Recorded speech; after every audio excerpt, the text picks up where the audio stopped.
Hello বন্ধুরা, আমি মৈনাক চলে এলাম নতুন একটা ভিডিওতে। আজকে এই ভিডিওতে বুম্বাদার আপকামিং সিনেমা অভিমান, সেটাকে কেন্দ্র করে একটা বড় আপডেট দেব।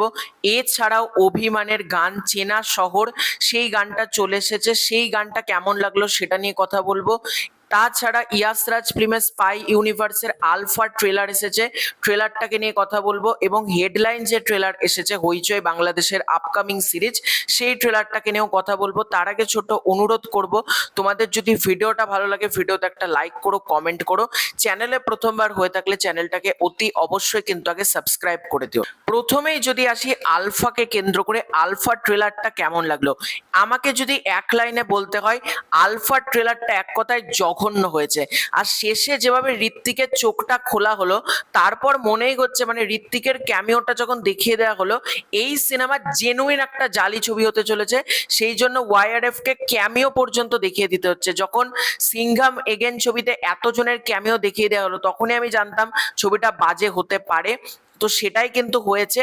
আবারও আমরা যদি দেখি এইটার ক্ষেত্রেও, এবং ট্রেলার কাটিং থেকে শুরু করে গল্প যেভাবে রিভিল করেছে, এবং আলিয়া ভাটের জঘন্য অভিনয়, ববি দেওয়ালের একঘেয়ামি জিনিসপত্র, মানে এই সকল সিনেমা দেখতে পাবলিক মুততেও যায় না।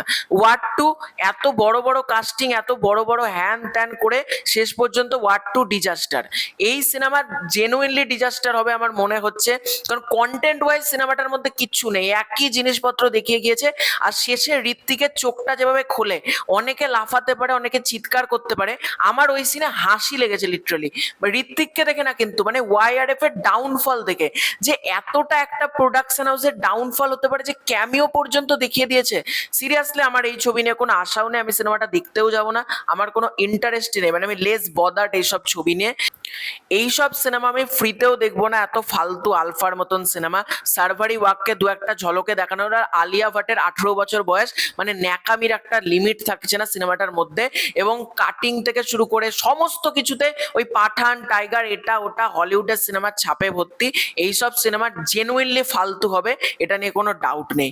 এবার যদি আসি অভিমানের গানকে কেন্দ্র করে, চেনা শহর গানটা গেয়েছে হচ্ছে সৃজিতা মিত্র এবং দেবায়ন ব্যানার্জি, কম্পোজার ইন্দ্রদীপ দাশগুপ্ত, লিরিক্সের কাজ করেছে কিউ অর্থাৎ কৌশিক মুখার্জি, মিউজিক অ্যারেঞ্জমেন্ট শ্রমিক চক্রবর্তী, দেবায়ন ব্যানার্জি, গিটার দেবায়ন ব্যানার্জি, এগুলোর কাজ করেছে। তো গানটা কেমন লাগলো? গানটা দেবায়ন ব্যানার্জি দুর্দান্ত গেয়েছেন, এবং যিশু শুভশ্রী, এই জুটিটা কিন্তু বেশ ভালো লাগছে। দেখো, যিশুদাও একটা অত্যন্ত বড় মাপের অভিনেতা, আমি মনে করি দুর্দান্ত অভিনয় করে যিশুদা। অপরদিকে শুভশ্রী দিও কিন্তু দারুণ অভিনেত্রী, সুতরাং তাদের কম্বিনেশনটা দারুণ মানিয়েছে। এবং স্যাড রোম্যান্টিক একটা গানের মধ্যে তোমরা কষ্টও পাবে, ঠিক একইভাবে এই গানটা তোমাদেরকে কিন্তু একটা প্রেমের আবহেও নিয়ে যেতে সক্ষম হবে। এবং শেষে যে গিটারের মুহূর্তগুলো দেখানো হচ্ছে, যিশুদা গিটারটা বাজাচ্ছে, এবং ওই নাইট সিকোয়েন্স যেভাবে নেওয়া হয়েছে, কাজটা এতটা সুন্দর, এবং প্রতিটা ফ্রেম বাই ফ্রেম এতটা সুন্দর ভিজুয়ালি গানটা দেখতে লাগছে। অভিমান নিয়ে আমি মারাত্মক এক্সাইটেড। চেনা শহর যে গানটা আপলোড করা হয়েছে, আমি বলবো এসভিএফ মিউজিকের চ্যানেল থেকে তোমরা অবশ্যই কিন্তু গানটা শুনে এসো, তোমাদের কিন্তু গানটা দারুণ লাগবে, এত ভালো গানটা হয়েছে, আমার কিন্তু বেশ ভালো লেগেছে। এবার যদি বলি অভিমানের আপডেটকে কেন্দ্র করে, অভিমানের রান টাইম সম্পর্কে জানা গিয়েছে। অভিমানের রান টাইম হচ্ছে 2 ঘন্টা 24 মিনিট, অর্থাৎ তোমরা বলতে পারো একটা 2.5 ঘন্টার ছবি হতে চলেছে, একেবারে সঠিক রান টাইম। সিনেমাটার যেরকম কনসেপ্ট, দেখো যদি ছোট রান টাইম হয় তাহলে কিন্তু সিনেমাটার অনেক কিছু দেখানো যাবে না, আবার অতিরিক্ত বড় রান টাইম হলে কিন্তু বোর ফিল হতে পারে। তাই আমার মতে 2.5 ঘন্টার মধ্যে ছবিটাকে রাখা হয়েছে, 2 ঘন্টা 24 মিনিট, একেবারে সঠিক ডিসিশন।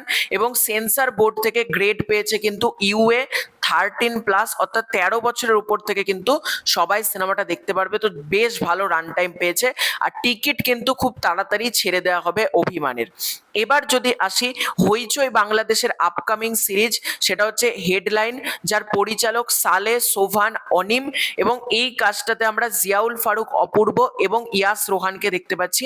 ট্রেলারটা কেমন হলো?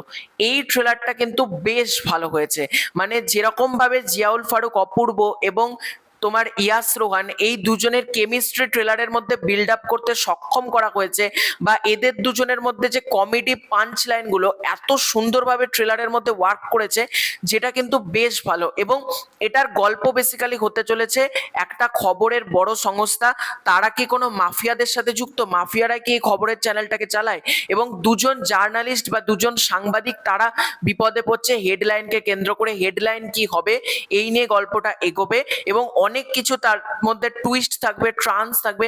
বিশেষ করে আমার এই ট্রেলারের মধ্যে অপূর্ব এবং ইয়াস রোহানের কেমিস্ট্রিটা দারুণ লেগেছে। মানে অপূর্ব আর বিন্দুর থেকেও আমি এক্সাইটেড এই দুজনের কেমিস্ট্রি কেমন হয়। মানে ইয়াস রোহান এবং অপূর্ব ট্রেলারের মধ্যে যে কমেডিগুলো আমরা দেখতে পাচ্ছি, শেষে যেভাবে আমরা শুনতে পাচ্ছি গরু মহিষ সুন্দরী মহিলা, এই যে কমেডিগুলো দেওয়া হচ্ছে এগুলো কিন্তু বেশ ভালো লাগছে এবং বেশ এনজয় করেছে ট্রেলারটার মধ্যে। ট্রেলারটার মধ্যে যেমন ফান মোমেন্টসও রয়েছে, ঠিক একইভাবে ট্রেলারটার মধ্যে একটা ইউনিক কিছু বলবার যে একটা অ্যাপ্রোচ সেটা কিন্তু রয়েছে। দেখা যাক এই কাজটাকে নিয়ে কিন্তু আমি আশাবাদী রয়েছি। তো এন্টার বিষয়টাকে নিয়ে কি মতামত কমেন্ট করে জানিও। খুব শীঘ্র দেখা হচ্ছে নতুন কোনো ভিডিওতে। চ্যানেলে প্রথমবার হয়ে থাকলে চ্যানেলটাকে সাবস্ক্রাইব করে দিও। বাই।